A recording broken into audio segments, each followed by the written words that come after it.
회복세를 타던 부동산 시장이 다시 조정 국면에 들어서는 것으로 나타났습니다. 올해 여름부터 이어진 집값 상승세가 둔화하는 가운데 거래가 줄고 매물도 쌓여가고 있기 때문입니다.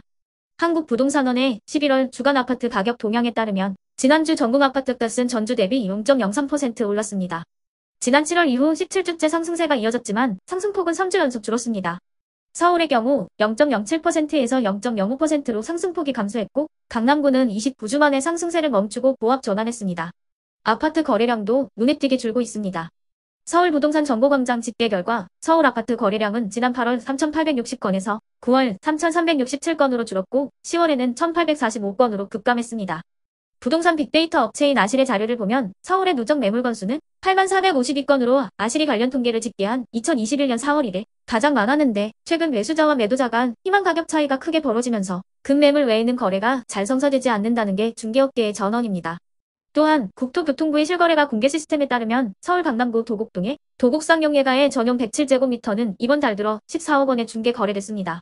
같은 크기 아파트는 지난 4월 19억 5천만 원에 거래됐다가 지난 8월에 22억 원에 거래되며 반등했는데 불과 석 달 만에 8억 원이나 급락하는 거래가 이루어진 겁니다. 부동산 업계에선 정상적인 거래가 아니라 특수관계인 사이에 거래의 가능성이 있다고 보고 있지만 아파트 값이 전체적으로 하락하고 있는 것은 부정할 수 없다는 반응이 나오고 있습니다. 실제로 도곡넥슬의 경우 최근 전용 114제곱미터가 35억 원에 거래됐는데 이는 지난 7월 거래가 대비 4억 원 하락한 것으로 나타났습니다. 또 도곡 삼성 레미안 역시 전용 122제곱미터가 지난달 28억 원에 거래됐는데 지난 9월 같은 크기가 32억 1,500만 원에 거래됐던 것을 감안하면 4억 원 넘게 가격이 내린 셈입니다. 이와 관련해 대다수 부동산 전문가들은 반등세가 꺾였다고 보는 것이 맞다는 설명을 내놓고 있습니다. 올해 초 정부의 대대적인 규제 완화에 따른 기대감으로 반등한 부동산 가격이 고금리 장기화 전망으로 한풀 꺾인 분위기를 반영하고 있다는 겁니다. 전문가들은 부동산 시장이 당분간 조정 국면을 지날 것으로 보고 있습니다.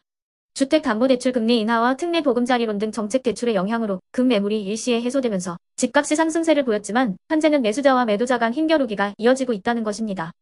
그러면 지금부터 잠시만 주목해 주시기 바랍니다. 제가 구독자분들을 위해서 이벤트 선물을 하나 준비했는데요. 제가 항상 여러분들께 뭐라고 말씀을 드려요.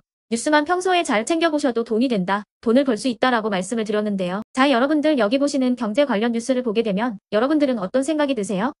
그냥 뉴스만 보고 끝내는지 아니면 이 뉴스를 어떻게 이용할 수 있는지 이 부분을 고민하고 계시는지를 되물어보고 싶습니다. 그 이유가 뭐냐면요. 제가 지난 10월 초에 여러분들께 뭐라고 말씀을 드렸죠? 지금은 이스라엘 하마스 전쟁 관련주에 관심을 가져야 한다. 뉴스만 보고서 절대 그냥 넘기지 마시고 투자 쪽으로 생각을 한번 해보셔야 한다라고 말씀을 드렸습니다. 그리고 나서 일원성 내일들을 뉴스를 통해서 많이 보셨을 텐데요. 이런 이스라엘 하마스 전쟁이 이슈가 됐을 때 부자들은 어떻게 생각한다고 했나요? 전쟁 관련주는 뭐가 있는지, 어떤 종목이 가장 좋은지, 어디에 투자해야 돈이 몰리는지 자연스럽게 생각한다고 제가 말씀을 드렸죠. 부자들이 봤을 때는 이슈가 곧 돈으로 이어지고 그 이슈가 나에게 돈을 벌어준다는 경험적 확신이 있기 때문에 부자들은 항상 이런 사회적 이슈를 관심있게 챙겨본다. 이렇게 제가 말씀을 드렸는데요. 이번에도 마찬가지입니다. 제가 지난번에 시청자분들과 함께하는 주식으로 수익 내기 이벤트를 진행했었는데요. 당연히 100% 무료로 진행을 했고 여기 보시면 아시겠지만 제가 지난번에도 저한테 구독이라는 문자를 보내주신 모든 시청자분들께 이렇게 전쟁 관련주 중에 가장 급등할 확률이 높은 많은 종목도 아니라 흥구석이라는 한 종목을 여러분들께 추천드렸어요. 그러면서 여기 나와 있는 대로 정확히 얼마에 매수해야 하는지 그리고 수익률이 어느 정도 나왔을 때 팔아야 하는지 이런 부분들까지 여러분들에게 정확히 알려드렸었는데요. 지금 실제로 어떻게 되었나요? 오른쪽을 보시면 아시겠지만 제가 10월 초에 문자로 흥구석이를 소개시켜드리고 실제로 한 달도 안 돼서 이렇게 주가가 2배 이상 급등이 나왔죠. 그래서 당시에도 굉장히 많은 분들이 제가 드린 종목으로 수익을 내실 수가 있었을 텐데요. 다시 한번 축하드린다고 말씀을 드리겠고 이번에도 마찬가지입니다. 최근에 이슈가 되고 있는 게 정부의 기업 밸류업 프로그램입니다. 정부가 코리아 디스카운트라고 불리는 문제죠. 한국 증시 저평가를 해결하기 위해 칼을 빼들었습니다. 기업 밸류업 프로그램은 정부가 금융업이나 증권업, 유통업 등 저평가되어 있는 기업들의 가치를 높이고자 하는 프로그램입니다. 이런 경제 뉴스를 우리가 어떻게 생각해 볼 수 있을까요? 2024년 상반기에 주식시장에서의 주도 테마로 미친 듯이 상승할 수밖에 없고 이미 급등은 시작됐습니다. 그럼 그 중에서도 가장 저평가된, 그래서 가장 크게 갈 수 있는 종목이 무엇인지 당연히 우리가 이쪽으로 생각해야 된다는 겁니다. 그리고 저평가라는 단어 자체에서 나오는 든든한 힘이 있기 때문에 걱정 없이 큰 수익을 볼 수 있다는 장점이 있죠. 자, 그렇기 때문에 제가 이번에도 뭘 보내드리냐면 지난번과 같은 방식으로 이번에는 구독이라는 문자를 보내주시면 제가 이번 정부 정책과 맞물려서 앞으로 대장주 역할을 하면서 주가가 가장 크게 급등할 한 종목을 여러분들에게 문자로 종목명과 사고 파는 시점을 모두 알려드릴 거예요. 그래서 여러분들이 주식으로 돈 버는 연습을 해보시라 이렇게 말씀을 드리겠고, 혹시라도 나는 주식을 하지 않는다 하시는 분들은 주변에 주식하시는 분들에게 추천을 해주셔도 되고, 아니면 연세가 있으셔서 투자가 어렵다 하시는 분들은 이 종목을 가지고 자녀분들에게 한번 사봐라, 주식으로 한번 수익을 내봐라 이렇게 조언을 해주실 수도 있는 거겠죠. 그래서 지금 이 영상을 보시는 시청자분들 중에 나도 이번 저평가 종목 좀 궁금하다 하시는 분들은 누구나 상관없이 어느 시간대나 상관없이 부담없이 이렇게 상단에 제 번호를 항상 남겨놓고 있습니다.